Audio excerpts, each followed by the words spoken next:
अगस्त 2024 के प्रोटेस्ट बांग्लादेश के लिए अनयूजुअल नहीं थे। अनयूजुअल ये था कि स्ट्रीट्स पर डोमेस्टिक गवर्नेंस से ज़्यादा एक एक्सटर्नल एक्टर रिपीटेडली टारगेट हो रहा था, इंडिया। सवाल ये नहीं है कि बांग्लादेश में प्रोटेस्ट क्यों हुए। सवाल ये है, इंडिया का नाम हर क्राइसिस में सेंटर स्टेज पर कैसे आ गया।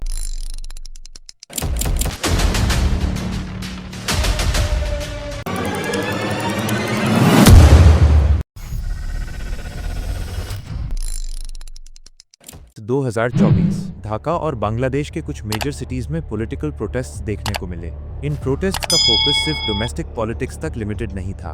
क्राउड स्लोगन्स, पोस्टर्स और सोशल मीडिया मैसेजिंग में एक कॉमन थीम बार बार रिपीट हो रही थी, इंडिया का रोल। कहीं इंडिया को पॉलिटिकल इन्फ्लुएंस के रूप में प्रोजेक्ट किया गया, तो कहीं इंटरनल इंस्टेबिलिटी का इनडायरेक्ट रीजन बताया गया। ये रिएक्शन अचानक नहीं था और न ही सिर्फ एक गवर्नमेंट या एक इंसिडेंट तक लिमिटेड था। इस ब्रीफिंग का ऑब्जेक्टिव किसी साइड को ब्लेम करना नहीं है। ऑब्जेक्टिव ये समझना है कि बांग्लादेश में एंटी इंडिया सेंटिमेंट कैसे डेवलप हुआ और क्या ये सेंटिमेंट स्पॉन्टेनियस है या डिकेड से बिल्ड हो रही एक स्ट्रेटेजिक नैरेटिव का रिजल्ट। इसको समझने के लिए हमें 1971 से पहले जाना होगा, उस फेज में जहां बांग्लादेश का आइडिया सिर्फ एक डिमांड नहीं बल्कि एक इनेविटेबिलिटी बन चुका था। यहीं से शुरू होता है chapter 1। Chapter 1, the origins of Bangladesh, identity, power and breaking point. Bangladesh का फॉर्मेशन सिर्फ 1971 का मिलिट्री आउटकम नहीं था। ये एक लॉन्ग टर्म पॉलिटिकल और कल्चरल ब्रेकडाउन का रिजल्ट था जो 1947 के बाद ही शुरू हो गया था। ईस्ट पाकिस्तान और वेस्ट पाकिस्तान के बीच जियोग्राफिक सेपरेशन से ज़्यादा डेंजरस थी पावर और आइडेंटिटी की सेपरेशन। सबसे पहला और सबसे विजिबल कॉन्फ्लिक्ट लैंग्वेज और कल्चर पर था। बंगाली बोलने वाली मेजॉरिटी पॉपुलेशन पर उर्दू को नेशनल लैंग्वेज के रूप में इम्पोज किया गया। ये सिर्फ लिंग्विस्टिक डिसीजन नहीं था, ये एक सिग्नल था कि स्टेट पावर किसकी आइडेंटिटी को लेजिटिमेट मानता है। 1952 का लैंग्वेज मूवमेंट इसी एक्सक्लूजन के खिलाफ पहला ऑर्गेनाइज्ड रेजिस्टेंस बना, जहां लैंग्वेज सेल्फ रिस्पेक्ट का सिंबल बन गई। इसके बाद पॉलिटिकल और इकोनॉमिक एक्सप्लॉयटेशन ने रिजेंटमेंट को और गहरा कर दिया। ईस्ट पाकिस्तान पॉपुलेशन में मेजॉरिटी होने के बावजूद डिसीजन मेकिंग, मिलिट्री लीडरशिप और ब्यूरोक्रेसी में मार्जिनलाइज रहा। इकोनॉमिक आउटपुट ईस्ट से आता था, लेकिन इन्वेस्टमेंट और पॉलिसी बेनिफिट्स वेस्ट पाकिस्तान को मिलते थे। ये इम्बैलेंस सिर्फ स्टैटिस्टिक्स का इशू नहीं था, ये डेली लिव्ड इनइक्वालिटी थी। 1960 के एंड तक डिमांड सिर्फ इंडिपेंडेंस की नहीं थी, बल्कि सेल्फ रूल और ऑटोनॉमी की थी। लेकिन 1971 में रिस्पॉन्स नेगोशिएशन का नहीं, मिलिट्री क्रैकडाउन का था। सिविलियन पॉपुलेशन पर फोर्स यूज ने पॉलिटिकल डिस्प्यूट को एग्जिस्टेंशियल स्ट्रगल में बदल दिया। यहाँ एक नेचुरल असम्पशन बन जाता है, अगर बांग्लादेश की आइडेंटिटी रेजिस्टेंस और एक्सक्लूजन के एक्सपीरियंस से बनी, तो फिर 1971 में एक्सटर्नल इंटरवेंशन को कैसे जस्टिफाई किया गया। क्या इंडिया का एंट्री सिर्फ ह्यूमैनिटेरियन नेसेसिटी थी, या फिर ये वो मोमेंट था जब regional power politics identity struggle के साथ ओवरलैप करना शुरू करती है। और सबसे अनकंफर्टेबल सवाल, जो इंटरवेंशन उस समय सर्वाइवल के लिए ज़रूरी लगा, क्या वही इंटरवेंशन फ्यूचर में सॉवरेंटी और इन्फ्लुएंस के सस्पेशन का सीड बन गया। इस कॉन्ट्रडिक्शन को समझे बिना 1971 को सिर्फ लिबरेशन वॉर कहना पिक्चर को इनकम्प्लीट छोड़ देता है। अब हमें देखना होगा इंडिया ने 1971 में क्या किया, क्यों किया और उस डिसीजन का स्ट्रेटेजिक कॉस्ट और लेगेसी क्या बनी। यहीं से शुरू होता है chapter 2। Chapter 2, India's role in 1971, Humanitarian Pressure and Strategic Calculation। 1971 का बांग्लादेश क्राइसिस साउथ एशिया के स्ट्रेटेजिक लैंडस्केप के लिए एक टर्निंग पॉइंट था। इंडिया का रोल इस प्रोसेस में न तो एक्सीडेंटल था और न ही प्योरली आइडियोलॉजिकल। ये इन्वॉल्वमेंट ह्यूमैनिटेरियन नेसेसिटी और स्ट्रेटेजिक रियलिज्म के इंटरसेक्शन पर डेवलप हुआ। मार्च 1971 के मिलिट्री क्रैकडाउन के बाद ईस्ट पाकिस्तान से लगभग 1 करोड़ रेफ्यूजीज इंडिया की ओर माइग्रेट हुए। वेस्ट बंगाल, असम और त्रिपुरा जैसे बॉर्डर स्टेट्स पर इसका डायरेक्ट प्रेशर पड़ा। ये refugee influx short term humanitarian issue नहीं था, ये इंडिया के लिए इकोनॉमिक बर्डन, एडमिनिस्ट्रेटिव स्ट्रेस और इंटरनल सिक्योरिटी रिस्क बन चुका था। कैंप्स को इंडेफिनिटली मेंटेन करना पॉसिबल नहीं था और स्टेटस को इंडिया के लिए स्ट्रेटेजिकली अनसस्टेनेबल हो गया। इस बैकग्राउंड में मिलिट्री इंटरवेंशन एक लास्ट रिजॉर्ट डिसीजन के रूप में इमर्ज हुआ।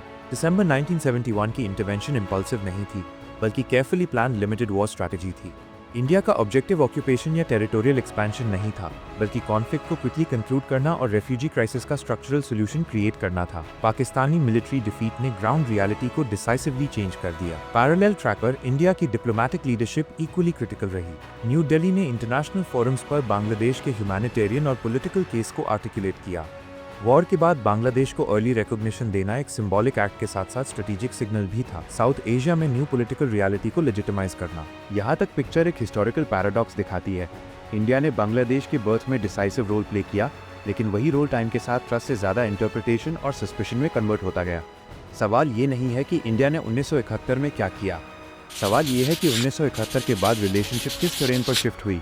क्या आइडियोलॉजिकल नैरेटिव्स और पॉलिटिकल मेमोरीज ही बायलैटरल टेंशन का मेन ड्राइवर है, या फिर कोई ऐसा फैक्टर है जो डेली लाइफ, इकोनॉमी और सॉवरेनिटी के परसेप्शन को साइलेंटली शेप करता रहा। और अगर कोई ऐसा फैक्टर है तो वो बैटलफील्ड या डिप्लोमेसी टेबल पर नहीं, बल्कि मैप पर ड्रॉ की हुई रिवर्स के फ्लो में छिपा हुआ है। इस पॉइंट के बाद इंडिया बांग्लादेश रिलेशनशिप हिस्ट्री से निकलकर ज्योग्राफी में एंटर करती है। अब हमें समझना होगा कैसे पानी, नदियाँ और ज्योग्राफी पावर पॉलिटिक्स का टूल बन जाती हैं।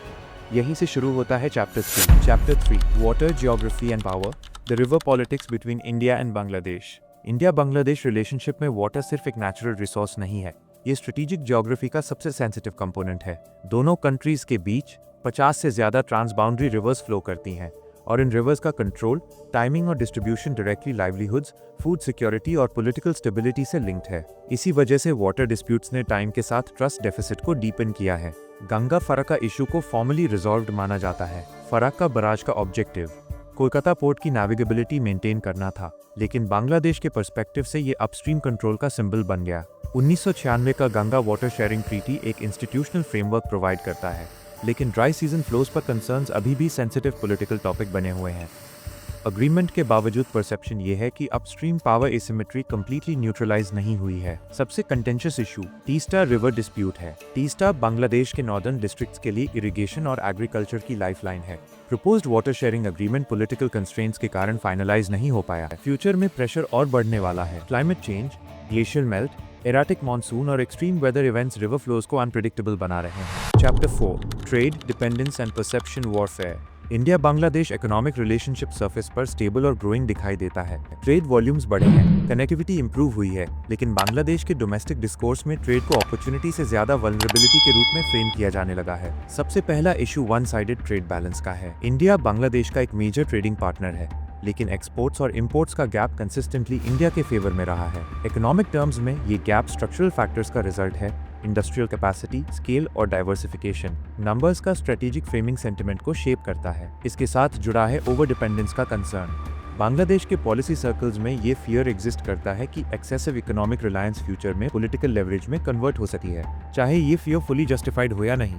लेकिन स्मॉल स्टेट साइकोलॉजी में डिपेंडेंसी का परसेप्शन खुद में एक स्ट्रेटेजिक वल्नरेबिलिटी बन जाता है। मार्केट एक्सेस और नॉन टैरिफ बैरियर्स इस सेंटिमेंट को और एम्पलीफाई करते हैं। स्टैंडर्ड्स, कस्टम्स प्रोसीजर्स और रेगुलेटरी हर्डल्स को बांग्लादेश के एक्सपोर्टर्स इंडिया के इनफॉर्मल प्रोटेक्शनिज्म के एग्जाम्पल्स के रूप में साइट करते हैं। ग्राउंड रियलिटी कॉम्प्लेक्स है, लेकिन सिंप्लीफाइड नैरेटिव्स पब्लिक स्पेस में ज़्यादा इफेक्टिव होते हैं। स्ट्रेटेजिक टेकअवे ये है, ट्रेड इम्बैलेंस अब सिर्फ इकोनॉमिक इशू नहीं रहा, ये परसेप्शन वॉरफेयर का हिस्सा बन चुका है, जहां नंबर्स से ज़्यादा उनकी political interpretation India Bangladesh trust equation को इन्फ्लुएंस करती है। Chapter 5, the China factor, options, leverage and regional power play. South Asia में इंडिया बांग्लादेश रिलेशनशिप को समझने के लिए चाइना फैक्टर को इग्नोर करना पॉसिबल नहीं है। बीजिंग का ग्रोइंग फुटप्रिंट बांग्लादेश में सिर्फ इकोनॉमिक एंगेजमेंट तक लिमिटेड नहीं है, यह एक ऑल्टरनेटिव पावर सेंटर के रूप में इमर्ज हो चुका है, जो ढाका को स्ट्रेटेजिक ऑप्शंस और बार्गेनिंग स्पेस देता है। चाइना ने बांग्लादेश में इंफ्रास्ट्रक्चर, एनर्जी प्रोजेक्ट्स और डिफेंस कोऑपरेशन के थ्रू डीप एंट्री बनाई है। पोर्ट्स, ब्रिजेस और कनेक्टिविटी इनिशिएटिव्स। बांग्लादेश की जियोग्राफी इंडिया के ईस्टर्न सीबोर्ड और नॉर्थ ईस्ट के लिए क्रिटिकल है। इस स्पेस में चाइनीज प्रेजेंस न्यू दिल्ली के लॉन्ग टर्म सिक्योरिटी कैलकुलेशंस को कॉम्प्लिकेट करती है, खासकर मैरिटाइम एक्सेस, इंटेलिजेंस और मिलिट्री लॉजिस्टिक्स के एंगल से। बांग्लादेश इस सिचुएशन को एक बैलेंसिंग स्ट्रैटेजी के रूप में मैनेज करता है। ढाका इंडिया को एलियनेट भी नहीं करना चाहता और चाइना के इकोनॉमिक और स्ट्रेटेजिक बेनिफिट्स को इग्नोर भी नहीं कर सकता। इस पावर गेम में ट्रस्ट, ट्रांसपेरेंसी और स्ट्रेटेजिक सिग्नलिंग डिसाइसिव वेरिएबल्स बन चुके हैं। Chapter 6, regime change, power vacuum and the anti India narrative. Bangladesh में शेख हसीना गवर्नमेंट का फॉल एक रूटीन पॉलिटिकल ट्रांजिशन नहीं था, ये एक लॉन्ग रूल बैकलैश का आउटकम था, जहां गवर्नेंस फटीग, ऑपोजिशन सप्रेशन के एलिगेशंस और यूथ लेड डिसैटिस्फैक्शन ने एक प्रेशर कुकर एनवायरनमेंट क्रिएट कर दिया। लेकिन जैसे ही रिजीम चेंज हुआ, पॉलिटिकल कॉन्टेस्ट का सेंटर ग्रेविटी डोमेस्टिक इश्यूज से शिफ्ट होकर एक्सटर्नल नैरेटिव्स पर आ गया। इस ट्रांजिशन के बाद शेख हसीना को सिस्टमैटिकली इंडिया बैक्ड रिजीम के रूप में प्रोजेक्ट किया गया। इंडिया के साथ उनकी close strategic alignment, security cooperation, connectivity projects और रीजनल डिप्लोमेसी को सिलेक्टिव फ्रेमिंग के जरिए पब्लिक डिस्कोर्स में नेगेटिव लेंस से दिखाया गया। ये नैरेटिव पॉलिटिकली इफेक्टिव था क्योंकि एक्सटर्नल इन्फ्लुएंस का एक्यूजेशन डोमेस्टिक अकाउंटेबिलिटी से अटेंशन डाइवर्ट करता है। इस प्रोसेस में यूएसए फैक्टर भी डिस्कोर्स का हिस्सा बना। डेमोक्रेसी, इलेक्शन क्रेडिबिलिटी और ह्यूमन राइट्स रिलेटेड स्टेटमेंट्स को कुछ ग्रुप्स ने एक्सटर्नल प्रेशर मैकेनिज्म के रूप में इंटरप्रेट किया। स्ट्रीट पॉलिटिक्स और इंफॉर्मेशन वॉरफेयर ने इस सेंटिमेंट को रैपिडली एम्पलीफाई किया। सोशल मीडिया पर सिंप्लीफाइड विजुअल्स, हाफ ट्रूथ्स और इमोशनली चार्ज्ड मैसेजिंग ने कॉम्प्लेक्स पॉलिटिकल रियलिटीज को बाइनरी फ्रेम्स में कन्वर्ट कर दिया। Chapter 7, minorities, security and the present day reality. Bangladesh की करंट पॉलिटिकल और सोशल लैंडस्केप में माइनॉरिटी सिचुएशन एक हाईली सेंसिटिव और कॉम्प्लेक्स इशू बन चुकी है। ये सिर्फ लॉ एंड ऑर्डर का सवाल नहीं है, बल्कि सिक्योरिटी परसेप्शन, पॉलिटिकल मोबिलाइजेशन और स्टेट क्रेडिबिलिटी का कंबाइंड टेस्ट है। पीरियोडिक वायलेंस और टारगेटेड इंसिडेंट्स ने इस इशू को डोमेस्टिक पॉलिटिक्स के सेंटर में ला दिया है। सिक्योरिटी कंसर्न्स और एपिसोडिक वायलेंस अक्सर पॉलिटिकली वॉलेटाइल मोमेंट्स के अराउंड सरफेस करते हैं, इलेक्शंस, रिजीम चेंज या लार्ज स्केल प्रोटेस्ट्स के दौरान। माइनॉरिटी नेबरहुड्स पर अटैक्स, आर्सन और इंटिमिडेशन के विजुअल्स सोशल मीडिया पर रैपिडली सर्कुलेट होते हैं। ये इंसिडेंट स्केल में लोकल हो सकते हैं, लेकिन परसेप्शन में नेशनल और इंटरनेशनल इम्पैक्ट क्रिएट कर देते हैं। इस कॉन्टेक्स्ट में पॉलिटिकल इंस्ट्रूमेंटलाइजेशन एक की फैक्टर है। माइनॉरिटी कम्युनिटीज को अक्सर पॉलिटिकल अलाइनमेंट के लेंस से देखा जाता है, किसी पार्टी के सपोर्टर्स या एक्सटर्नल सिंपैथाइजर्स के रूप में। ये फ्रेमिंग उन्हें इजी टारगेट्स बना देती है, क्योंकि वायलेंस को आइडियोलॉजिकल जस्टिफिकेशन मिल जाता है। इशू आइडेंटिटी का कम और पावर कॉन्टेस्ट का ज्यादा हो जाता है।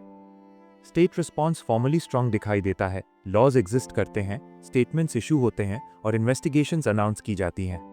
लेकिन ग्राउंड रियलिटी में लॉ और एनफोर्समेंट के बीच गैप बार बार हाईलाइट होता है। डिलेड जस्टिस, सिलेक्टिव एक्शन और वीक अकाउंटेबिलिटी ट्रस्ट डेफिसिट को डीपन कर देते हैं। रीसेंट डेवलपमेंट्स 2025-2026 में वायलेंस जारी है। पोस्ट शेख हसीना फॉल के बाद हिंदू माइनॉरिटीज पर टारगेटेड अटैक्स बढ़े हैं, जैसे जनवरी 2026 में एक हिंदू वर्कर की लिंचिंग जो मंथ में 3rd इंसिडेंट था। ब्लास्फेमी एलिगेशन से ट्रिगर्ड मॉब वायलेंस, टेम्पल्स पर आर्सन और इंडिजिनस ग्रुप्स पर असॉल्ट्स रिपोर्टेड हैं। इंटरिम गवर्नमेंट ने 100 से ज्यादा अरेस्ट्स किए हैं, लेकिन ह्यूमन राइट्स ग्रुप्स नोट करते हैं कि एक्सट्रीमिज्म राइजिंग है। Specially ahead of 2026 elections, India ने कंडेम्ड किया है, calling it cannot be dismissed as political violence or media exaggeration. International bodies जैसे UN, HRW ने rampant state violence और rights abuses highlight किए हैं। इस ट्रस्ट गैप का डायरेक्ट इम्पैक्ट रीजनल रिलेशंस पर भी पड़ता है। जब minority issue international attention attract करता है, तो नेबरिंग इंडिया की रिएक्शंस को बांग्लादेश के इंटरनल डिस्कोर्स में इंटरफेरेंस के रूप में पोर्ट्रे किया जाता है, चाहे कंसर्न ह्यूमैनिटेरियन हो या diplomatic. Conclusion, strategic takeaway and the road ahead. Bangladesh में एंटी इंडिया सेंटिमेंट को सिर्फ एक फेज, एक लीडर या एक इंसिडेंट से एक्सप्लेन नहीं किया जा सका। ये sentiment history, geography, economics, domestic politics और ग्रेट पावर कंपटीशन के लेयर्ड इंटरैक्शन का आउटकम है। लैंग्वेज मूवमेंट से लेकर 1971 तक, वाटर डिस्प्यूट से ट्रेड इम्बैलेंस तक, चाइना फैक्टर से रिजीम चेंज नैरेटिव्स और माइनॉरिटी इशू तक, हर लेयर ने ट्रस्ट और परसेप्शन को शेप किया है। ये भी क्लियर है कि आज जो हॉस्टिलिटी दिखाई दे रही है, वो सिर्फ पॉलिसी फेलियर का रिजल्ट नहीं है, बल्कि नैरेटिव वॉरफेयर का भी हिस्सा है। डोमेस्टिक पॉलिटिकल स्ट्रगल्स को एक्सटर्नल एक्टर्स के साथ फ्रेम करना शॉर्ट टर्म मोबिलाइजेशन के लिए इफेक्टिव होता है, लेकिन लॉन्ग टर्म में ये रीजनल स्टेबिलिटी को वीकन करता है। इंडिया और बांग्लादेश जैसे नेबर्स के लिए चैलेंज ये है कि डिफरेंसेस को स्लोगन्स के जरिए नहीं, बल्कि इंस्टीट्यूशनल ट्रस्ट, ट्रांसपेरेंसी और स्ट्रेटेजिक पेशेंस के थ्रू मैनेज किया जाए।